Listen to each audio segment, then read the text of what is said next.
தந்தானா தந்தானா தந்தானா தந்தானா.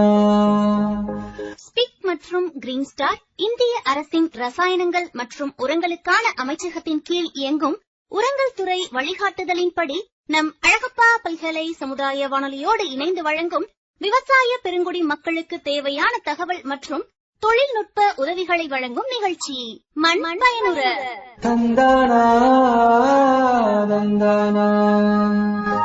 அழகப்பா பல்கலை சமுதாய வானொலி நேயர்களுக்கு அன்பான வணக்கம். நம்ம பண்பலையில மண் பயனுற நிகழ்ச்சி தொடர்ல ஒவ்வொரு வாரமும் விவசாயம் சார்ந்த தகவல்களை விவசாயிகள், வேளாண் துறையில இயங்கிக் கொண்டிருக்கக்கூடிய ஆர்வலர்கள், துறை சார்ந்த நிபுணர்கள், அரசு வேளாண் துறை ஆளுமைகள்னு தங்களோட அனுபவங்களை பகிர்ந்து கொண்டே வராங்க. அந்த வகையில இந்த வார மண் பயனுற நிகழ்ச்சி தொடர்ல சர்வதேச பெண் விவசாயி ஆண்டிற்கான ஒரு சிறப்பு நேர்காணல நேயர்கள் இப்போது கேட்கலாம். இந்த நேர்காணலில் நம்மோடு இணைய இருக்கிறாங்க முனைவர் சரத் அவர்கள். இவர் பாரம்பரிய விவசாய குடும்பத்தில் பிறந்தவர். தமிழ்நாடு மேலாண்மை பல்கலைக்கழகத்தில் வேளாண் வணிக மேலாண்மையில், இந்திய சமூக அறிவியல் ஆராய்ச்சி கழகத்தில் உதவி தொகையுடன் வேளாண்மை சுற்றுலாவில் முனைவர் பட்டம் பெற்றவர். தற்போது கோயம்புத்தூரில் இருக்கும் குமரகுரு தொழில்நுட்ப கல்லூரியின் வேளாண் வணிக மேலாண்மை துறையில் உதவி பேராசிரியராக பணிபுரிந்து வருகிறார். வேளாண்மையை அடுத்த கட்டத்திற்கு எடுத்து செல்ல வேண்டும் என்னும் முனைப்புடனும் கவிஞர் கண்ணதாசனின் காதல் நினைப்புடனும் வாழ்ந்து வருபவர். வேளாண்மை சார்ந்த கட்டுரைகளை ஆங்கிலம் மற்றும் தமிழ் மாத இதழ்களிலும், Dinamani, the news India express, Hindu Tamil Thisai மற்றும் இந்து பிசினஸ் லைன் போன்ற நாள் இதழ்களிலும் எழுதி வருகிறார். ஏர்நாடி எனும் முதல் படைப்பை தொடர்ந்து தனது இரண்டாவது படைப்பான ஏரோட்டம் மற்றும் மூன்றாவது படைப்பான ஏரோட்டம் பாகம் 2 போன்ற நூல்களை எழுதி வெளியிட்டுள்ளார். தற்போது தனது 4வது படைப்பான வணிக வழி வேளாண் சுற்றுலா எனும் நூலை எழுதி வெளியிட்டுள்ளார். இவர் நம் அழகப்பா பல்கலை சமுதாய வானொலியில் வேளாண் சுற்றுலா, டிஜிட்டல் வேளாண்மை போன்ற தலைப்புகளில் மண் பயனுற நிகழ்ச்சியில பேசியுள்ளார் என்பது குறிப்பிடத்தக்கது. இந்த நேர்காணல்ல இவரை நேர்முகம் காண்பவர் நம் அழகப்பா பல்கலை சமுதாய வானொலியின் பொறுப்பு இயக்குனர் முனைவர் ச. சுமதி அவர்கள். வாங்க நேயர்களே, நாம இப்போ நிகழ்ச்சிய கேட்க தொடங்கலாம்.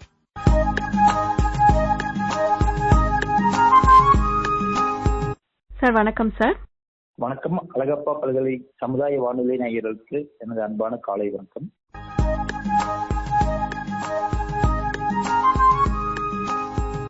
இந்த ஆண்டு சர்வதேச பெண் விவசாயிகள் ஆண்டு அப்படின்னு அறிவிக்கப்பட்டிருக்குது.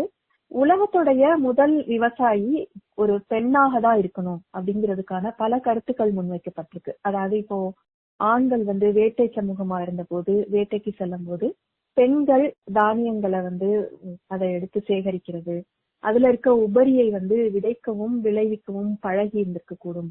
அப்படிதான் விவசாயங்கிறது உருவாகுச்சு. அதுல இருந்துதான் நாகரிக சமூகம் அப்படின்னு உருவானுச்சு அப்படின்ற பல கருத்துக்கள் இருக்குதுங்க சார். அதே போல நம்ம தமிழ் இலக்கியங்கள்லையும் பார்த்தா, சங்க காலத்துல இருக்கக்கூடிய இலக்கியங்கள்ல கூட பெண் விவசாயிகள் இருந்ததற்கான சான்றுகள் இருந்து இல்லைங்களா சார்? ஆமா, நீங்க ஆரம்பத்திலேயே சொன்ன மாதிரி உண்மையில் இது நமக்கு ஒரு பெருமிதமான ஆண்டுன்னு தான் நான் சொல்லுவேன். ஏன்னா சர்வதேச பெண் விவசாயிகள் ஆண்டு 2026 இது ஐநா அங்கீகரிச்சிருக்கிறாங்க.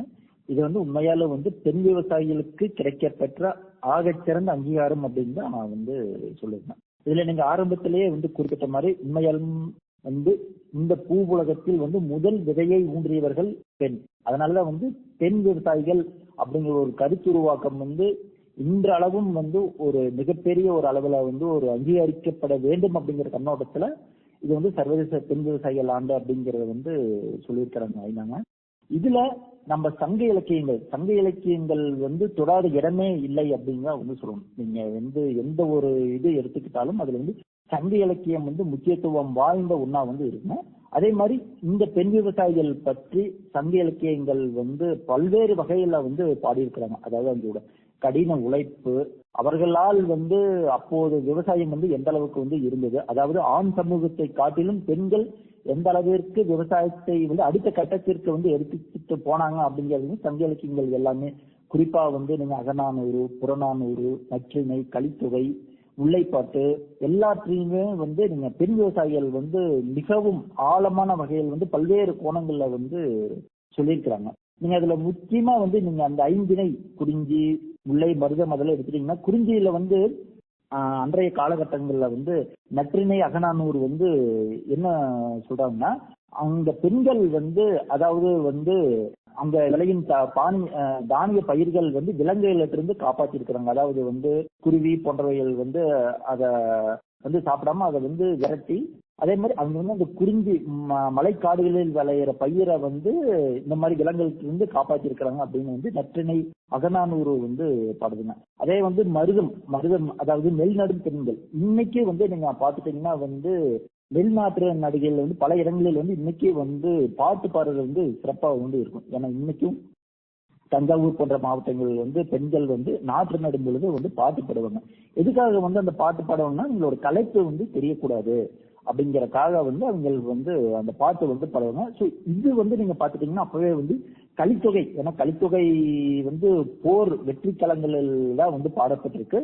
ஆனாலும் குறிப்பாக பெண் விவசாயிகளை போற்றி வந்து கலித்தொகையில வந்து பாடியிருக்கிறாங்க. ஐங்குறுநூறுல வந்து மருதநில பெண்கள் வந்து கூட்டாக வந்து நெல் நடும் போது வந்து பாட்டு பாடிட்டே வந்து அவங்களோட உழைப்பை வந்து அதாவது எந்த ஒரு இது இல்லாம வந்து அந்த உழைப்பை வந்து மேம்படும் வகையில அவங்க வந்து பாட்டை வந்து பாடியிருக்காங்க. அதாவது அவங்களுக்கு வந்து அந்த ஒரு இது வந்து தெரியக்கூடாது அப்படிங்கிறது. இதே மாதிரி நீங்க முல்லை பாட்டுல வந்து அறுவடை பண்ற இதுல வந்து பெண்கள் வந்து பாடியிருக்கிறாங்க. அதே மாதிரி பல இலக்கியங்கள்ல வந்து பெண்கள் வந்து ஒரு உவமையா வந்து சொல்லியிருக்கிறாங்க. அதாவது வந்து நீங்க குறிப்பா வந்து ஒரு பெண்ணை வந்து இயற்கையின் உருவகமாக வந்து சங்க இலக்கியங்கள் வந்து சொல்லுதுங்க.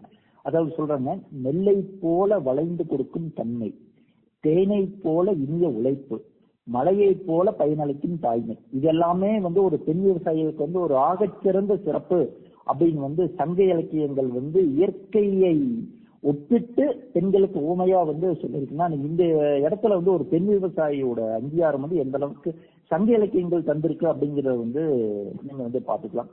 இதெல்லாமே வந்து உண்மையாலும் என்னை பொறுத்த வரைக்கும் ஒரு பெண் விவசாயிகள் அப்படிங்கறது வந்து சங்க இலக்கியங்கள் வந்து எந்த அளவுக்கு முக்கியத்துவம் வாய்ந்தது அப்படின்னா, அந்த காலகட்டத்துல வந்து பெண்கள் வந்து வணிகத்திலே வந்து ஈடுபட்டிருக்கிறாங்க. அதாவது வந்து பருத்தி ஆடைங்கிறது வந்து ஒரு முக்கியமான ஒண்ணு.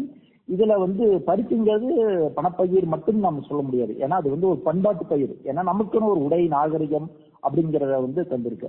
அதுல வந்து அந்த பருத்தி வந்து அடித்து பஞ்சாக்கி நூலாக நூற்கும் தொழிலில் வந்து ஈடுபட்ட பெண்கள் வந்து சங்க இலக்கியம் வந்து பருத்தி பெண்டீர் அப்படின்னு வந்து அழைக்கிறது. அதாவது வந்து பருத்தி வணிக தொழில வந்து பெண்கள் வந்து ஈடுபட்டதுனால இந்த மாதிரி வந்து பருத்தி பெண்டீர் அப்படின்னு சங்க இலக்கியம் வந்து சொல்லுதுங்க.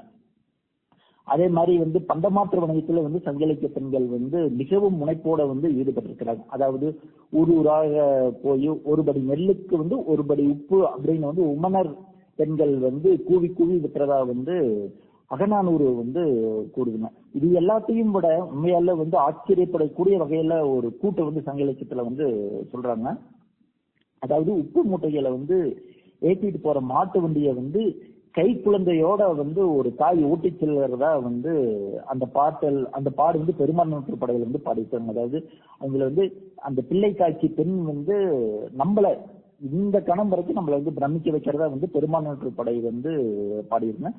இந்த மாதிரி ஒவ்வொரு சங்க இலக்கியத்துல வந்த ஒவ்வொரு இதுலயும் வந்து அவர்களோட பெண் விவசாயிகள் குறிப்பாக வந்து வணிகமாகட்டும் அல்லது வந்து பயிர் சாகுபடி ஆகட்டும் அல்லது வந்து பண்டமாற்று முறையில வந்து வணிகம் செய்யலாகட்டும் எல்லாத்திலையும் வந்து பெண்கள் வந்து எந்த அளவுக்கு ஒரு பிரத்யேகமான வகையில மிகவும் ஈடுபாட்டோடு அதே மாதிரி அவர்களுக்கு உண்டான அங்கீகாரத்தை எந்த அளவுக்கு சங்க இலக்கியங்கள் வழங்கியிருக்கிறது அப்படிங்கறத வந்து நம்ம இதுல இருந்து தெரிஞ்சுக்கலாங்க. சரிங்க சார். இப்போ நம்ம நாட்டுல பெண் விவசாயிகளுடைய நிலையை பத்தி நம்ம பேசணும். இப்ப வளர்ந்த நாடுகள்ல பெண் விவசாயிகளுக்கான அங்கீகாரம் எப்படி இருக்குதுங்க சார்? இந்த இடத்துல வந்து உண்மையுமே வந்து சொல்லணும்னா, நம்ம வளர்ந்த நாடுகள் வந்து பெண் விவசாயிகளுக்கு வந்து அங்கீகாரம் என்பது இன்னும் அதிக அளவுல தான் வந்து இருக்குது. அதாவது நீங்க அவங்களை வந்து ஒரு குடும்ப உறுப்பினர், அதாவது வந்து குடும்பத்துல குடும்ப வேலைகளை செய்யும் உறுப்பினர் அப்படின்னு அவங்கள அந்த கண்ணோட்டத்துல வந்து பார்ப்பதில்லை. அவர்கள் வந்து சுயசார்பு உடைய விவசாயிகள், அதாவது இண்டிபெண்டன்ட் ஃபார்மர். அவங்களுக்கு வந்து பொருளாதார அடிப்படையிலான வந்து என்ன சொல்றதுங்க, அவங்களுக்கு வந்து பொருளாதார மேம்பாடு உண்டு, அதற்கடுத்து முடிவெடுக்கும் திறன் உண்டு, அதற்கடுத்து தொழில் முனைவோராக அவர்கள் வளம் வருகிறார்கள். இதை எல்லாவற்றையும் தாண்டி அந்த வேளாண்மையில வந்து முடிவெடுக்கும் வந்து ஒரு என்ன சொல்றது கருத்துக்களை முன்வைக்கும் ஒரு தலைவராக கூட இருக்கிறாங்க அப்படிங்கிற பார்வையில தான் வந்து பல்வேறு நாடுகள் வந்து குறிப்பாக வந்து பெண் விவசாயிகளை வந்து அங்கீகரிச்சிருக்கிறாங்க அப்படிங்கிறத வந்து உண்மையான விஷயம். இதுல வந்து குறிப்பா வந்து நீங்க பல்வேறு காலகட்டங்கள்ல வந்து அவர்களுக்கு என்று தனித்த வகையிலான பாலின சமத்துவம், நில உரிமை மற்றும் தொழில்நுட்ப அணுகல்ல வந்து பல்வேறு நாடுகள் வந்து முன்னிலை வைக்கதா வந்து சொல்றாங்க. குறிப்பாக வந்து அவர்களுக்கு என்று சட்டப்பூர்வமான விவசாயி என்னும் அங்கீகாரம் இன்றைக்கும் வந்து வளர்ந்த நாடுகளில், குறிப்பாக வந்து ஐரோப்பா, அமெரிக்க தேசங்கள்ல வந்து தனிப்பட்ட விவசாயிகளாக அரசின் பதிவுகள்ல வந்து பெண் விவசாயிகளுக்கு வந்து முன்னுரிமை வந்து தந்திருக்கிறாங்க. அதாவது வந்து குறிப்பா பண்ணை நிலம், கால்நடைகள் மற்றும் வேளாண் சொத்துக்கள் வந்து பெண்களோட பெயர்ல வந்து பதிவு செய்யறது மிகப்பெரிய அளவிலான சட்டப்பூர்வமான அணுகுமுறையா வந்து இருக்குங்க.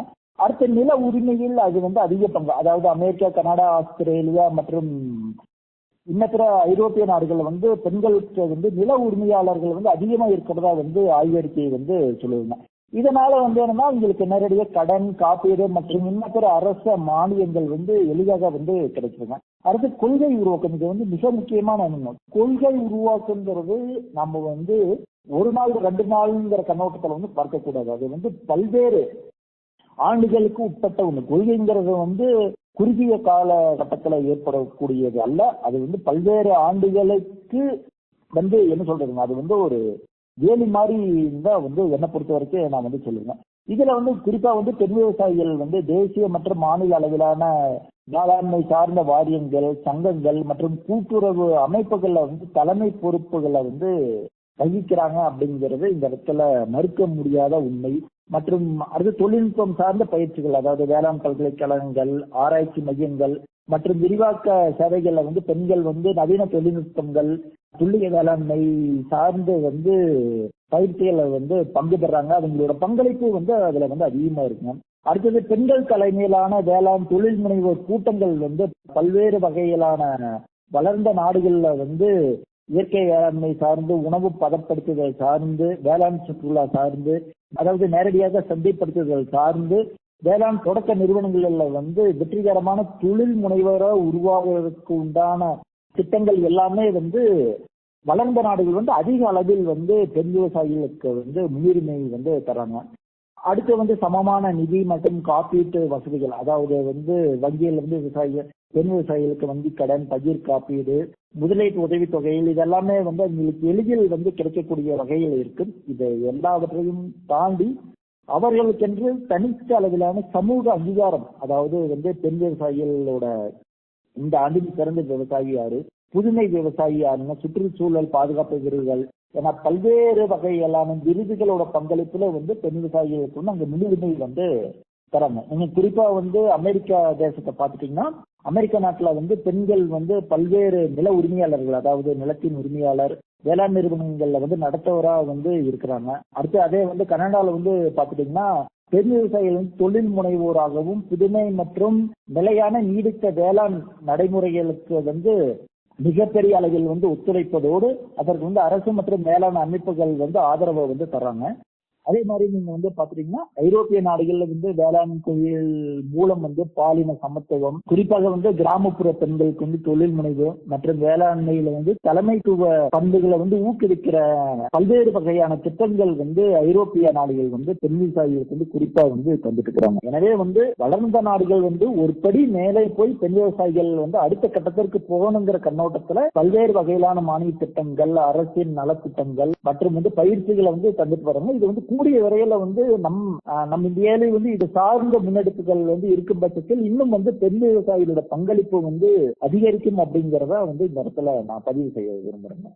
இந்த மாதிரி வளர்ந்த நாடுகள்ல இருக்கிற பெண் விவசாயிகளுக்கு இருக்கக்கூடிய அதே ஆதரவு எல்லாமே வந்து நம்ம நாட்டிலையும் வரணும் அப்படிங்கறதா முக்கியம். இப்ப அதுக்காக தான் இது மாதிரி விழிப்புணர்வை ஏற்படுத்துறதுக்காக இந்த ஆண்ட பெண்களுக்கு ஊக்கமும் உதவியும் அதே மாதிரி அங்கீகாரமும் கொடுக்கறதுக்காக தான் இந்த ஆண்ட வந்து பெண் விவசாயிகள் ஆண்ட அறிவிச்சிருக்காங்க. அப்படிங்கிறப்போ என்ன மாதிரியான வழிமுறைகள்ல எல்லாம் இந்த பெண் விவசாயிகளோட வாழ்க்கை தரத்தை நம்ம நாட்டுல நம்ம வந்து மேம்படுத்த முடியும் சார்? கட்டாயம். நீங்க வந்து இது நான் மறுபடியும் சொல்றது வந்து ஒரு நாள்ல வந்து நம்ம வந்து இந்த மாற்றத்தை வந்து ஏற்படுத்துவது இது வந்து ஒவ்வொரு நாளும் வந்து விழிப்புணர்வு மாற்றம் தான் நான் வந்து சொல்லுவேன். நீங்க வந்து பெண் விவசாயிகள் வந்து வேளாண் உற்பத்தி ஆகட்டும், கால்நடை வளர்ப்பு, உணவு பாதுகாப்பு மற்றும் கிராமப்புற பொருளாதார அளவுல வந்து மிகப்பெரிய பங்களிப்பை வந்து வழங்கிட்டு வந்தாலும் தற்போதைய உழைப்பிற்கு வந்து தகுந்த அங்கீகாரம் மற்றும் வாய்ப்பு கிடைக்கல அப்படின்னு தான் வந்து சொல்லணும். எனவே அவர்களோட வாழ்க்கை தரம் வந்து மேம்படும்னா அதுக்கு வந்து ஒரு சில நடவடிக்கைகள் வந்து போர்க்கால அடிப்படையில வந்து எடுக்கணும். குறிப்பா வந்து பெண் விவசாயிகளுக்கு வந்து அதிகாரப்பூர்வமாக வந்து அங்கீகாரம் வந்து வழங்கணும். அதாவது பல பெண்கள் வந்து விவசாயத்தில் வந்து முழு நேரமாக வந்து ஈடுபட்டு இருந்தாலும் பல வகையான நில ஆவணங்களில் வந்து விவசாயி என்ற அடையாளம் வந்து அவர்களுக்கு வந்து கிடைப்பதில்லை. ஏன்னா வந்து ஆண் விவசாயிகளோட பேர் தான் வந்து நில ஆவணங்கள் எல்லாம் வந்து இருக்குங்க. எனவே வந்து இதை வந்து உடைக்கணும். அதாவது வந்து பெண் விவசாயிகளுக்கு வந்து நில உரிமை வந்து சமமா அப்படின்னு சட்டம் இருக்கும் பட்சத்தில் அதனை வந்து வலுப்படுத்தும் வகையில் வந்து பெண்களோட பெயர்ல வந்து நிலம் வந்து பதிவு செஞ்சா அதுக்கு வந்து ஊக்கத்தொகையோ அல்லது வந்து முத்திரை தாள்ல வந்து கட்டண சலுகையோ மற்றும் இன்னும் பிற சட்ட உதவிகள் வழங்கினா அதுல வந்து இன்னும் மேம்பாடு வந்து அதிகரிக்கும் அப்படிங்கறத இந்த இடத்துல வந்து முன்வைக்கிறேங்க. அடுத்தது வந்து நிதி மற்றும் கடன் வசதிகளை வந்து எளிதா வந்து வழங்கக்கூடிய வகையில வந்து நாம மாற்றத்தை வந்து உண்டாக்கணும். குறிப்பா வந்து பெண் விவசாயிகளுக்கு வந்து சிறப்பு வகையிலான வேளாண் கடன்கள், குறைந்த வட்டி விகிதங்கள் மற்றும் இன்ன பிற நடைமுறைகள் எளிதில் வந்து அணுகக்கூடிய வகையில வந்து இருக்கணும். குறிப்பா வந்து சுயஉதவி குழுக்கள்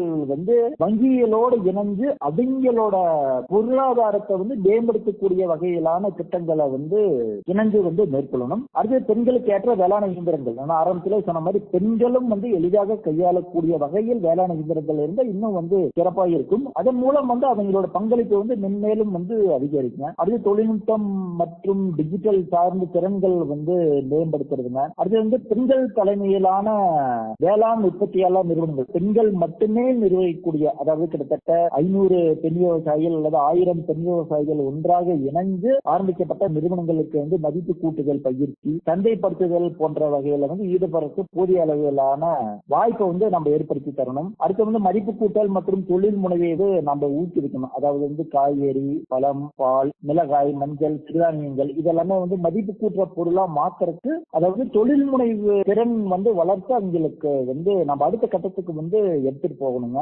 அடுத்து வந்து காலநிலை மாற்றம், நான் ஆரம்பத்தில் சொன்ன மாதிரி காலநிலை மாற்றத்திற்கு மிகப்பெரிய அளவிலான தீர்வை வந்து ஏற்படுத்தி தர வேண்டிய கட்டாயத்தில் நாம வந்து தற்போதைய நிலைமையில வந்து இருக்கிறோம். அதாவது இதுக்கு வந்து என்னன்னா காலநிலை சார்ந்து வளரக்கூடிய பயிர் ரகங்கள், நீர் மேலாண்மை திட்டங்கள் எல்லாமே வந்து நம்ம இந்த இடத்துல வந்து அது அதிகப்படுத்த வேண்டிய கட்டாயத்துல வந்து இருக்கிறோங்க. கல்வி மற்றும் திறன் மேம்பாடு உண்மையாலுமே வந்து இதுல வந்து ஒரு பாராட்டப்பட வேண்டிய விஷயம் வந்து என்னன்னா, நீங்க வேளாண் பல்கலைக்கழகங்கள்ல வந்து நீங்க பாத்துட்டீங்கன்னா பெண்களோட சேர்க்கை வந்து அதிகமாயிட்டு வருது. அதாவது ஒரு வகுப்புக்கு வந்து 100 பேர் இருக்கிறாங்கன்னா அதுல வந்து கிட்டத்தட்ட 70 முதல் 80% வந்து மாணவிகள் தான் வந்து இருக்கிறாங்க. அதாவது மாணவிகளோட பங்களிப்பு வந்து வேளாண் கல்வியில் வந்து அதிகரித்து வருது. அது இன்னும் வந்து பெரும் தாக்கத்தை ஏற்படுத்தக்கூடிய வகையில் வந்து செயல் திட்டங்கள் வந்து அமைய வேண்டும் என்பதே வந்து என்னுடைய அவா. அடுத்து வந்து சமூக பாதுகாப்பை வந்து அவர்களுக்கு வந்து வலுப்படுத்தணும். அதாவது வந்து பெண் விவசாயிகளுக்கு என்று ஓய்வூதியம், மருத்துவ காப்பீடு, விபத்து காப்பீடு மற்றும் மகப்பேறு திட்டங்களை அறிமுகப்படுத்த வேண்டும். அடுத்து கொள்கை முடிவெடுப்புல வந்து பெண்களோட பங்கேற்பு, அதாவது கிராம சபை அல்லது கூட்டுறவு சங்கங்கள், நீர்ப்பாசன குழுக்கள் மற்றும் மேலாண்மை உற்பத்தியாளர் நிறுவனங்கள் வந்து பெண்களோட பிரதிநிதித்துவத்தை வந்து நாம அதிகரிக்கணும். குறிப்பா வந்து நம்ம தமிழ்நாட்டு அளவுல இன்னும் எந்தெந்த மாதிரி வந்து திட்டங்களை வந்து முன்னெடுத்தா பெண் விவசாயிகளோட பங்களிப்பு வந்து அதிகமா இருக்குன்னு பாத்தீங்கன்னா, நீங்க வந்து அதுக்கு ஒரு சில பரிந்துரைகள், அதாவது ஒவ்வொரு மாவட்டத்திலே வந்து பெண் விவசாயிகளுக்கு என்று அங்கீகரிக்கப்பட்ட வள மையங்கள்ல வந்து ஏற்படுத்தி தரலாம். அடுத்தது வந்து மகளிர் சுய உதவி குழுக்கள் வந்து நல்லா பண்ணிட்டு இருந்தாங்கன்னா நீங்க வந்து வேளாண் தொழில் முனைவு மையமா வந்து மாற்றலாம். அடுத்தது வந்து பெண்களுக்கென்றே பிரத்யேகமாக தனித்த மதிப்பு கூட்டல் தொழில் பூங்காக்களை திட்டங்களை வந்து உருவாக்கலாம். அடுத்து வந்து பெண்களுக்கு என்ற தனித்து வகையிலான பயிற்சி மேம்பாட்டு திட்டங்களை வந்து உருவாக்கலாம். அது வந்து பெண்கள் தலைமையிலான இயங்கும் வேளாண் உற்பத்தியாளர் நிறுவனங்களுக்கு வந்து சிறப்பு நிதி மற்றும் சந்தை ஆதரவை வந்து ஏற்படுத்தலாம். இது போன்ற சில பரிந்துரைகள் வந்து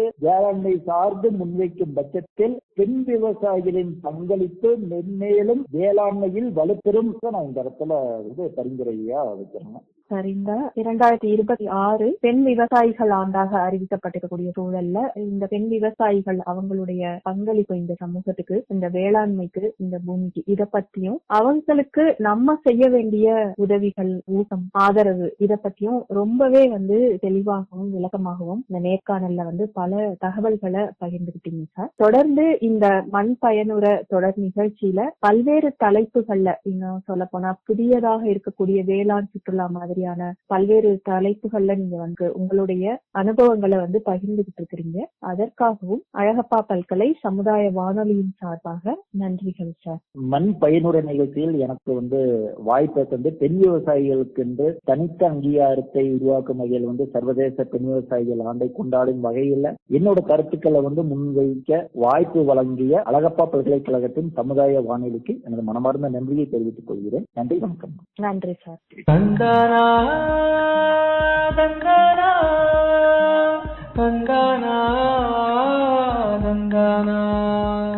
ரசாயனங்கள் மற்றும் உரங்கள் துறை வழங்கி இருக்கக்கூடிய தகவல்களை நம்ம கேட்கலாம் நேயர்களே.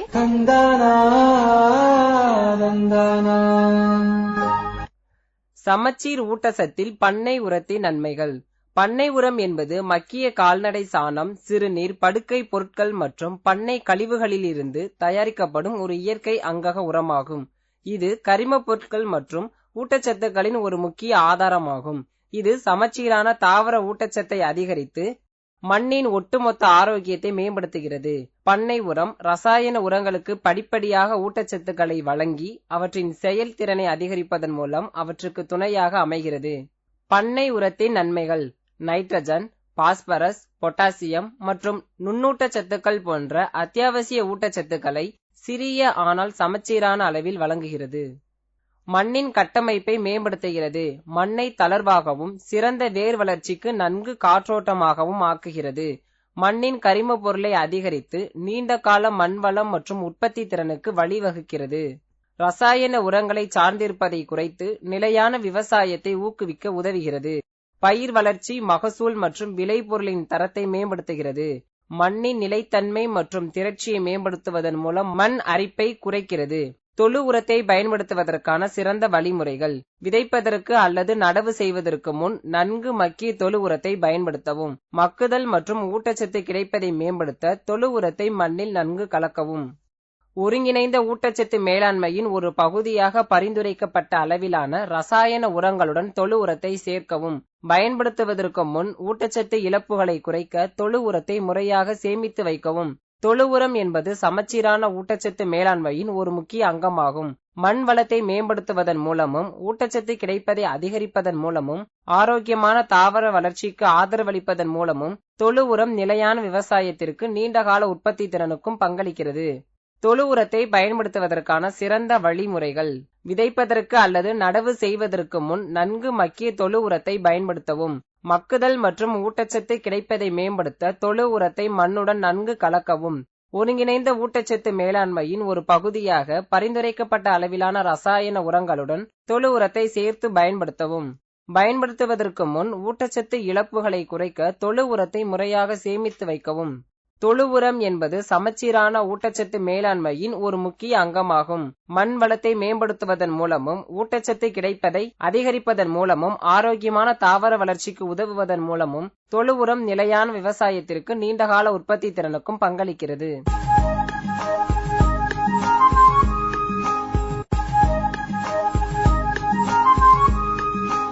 இந்த வார மண் பயனுற நிகழ்ச்சி தொடர்ல ஒருங்கிணைந்த ஊட்டச்சத்து நிர்வாகம் குறித்த தகவல்களை நேயர்கள் கேட்டீங்க. இந்த தகவல்களை நம்ம கூட பகிர்ந்துகிட்ட முனைவர் கண்ணன் அவர்களுக்கு நம் அழகப்பா பல்கலை சமுதாய வானொலியின் சார்பாக நன்றிகள். மேலும் இந்த நிகழ்ச்சி பத்தின கருத்துக்கள், பின்னோட்டங்கள் நம்ம அழகப்பா பல்கலை சமுதாய வானொலியோட மின்னஞ்சல் முகவரிக்கு நீங்க அனுப்பலாம் நேயர்களே. அனுப்ப வேண்டிய மின்னஞ்சல் முகவரியை சொல்றேன். comradio@alagappauniversity.ac.in. தொடர்ந்து இணைந்திருப்போம். இது அழகப்பா பல்கலை சமுதாய வானொலி பண்பலை 90.8. நன்றி நேயர்களே. மண் பயனுற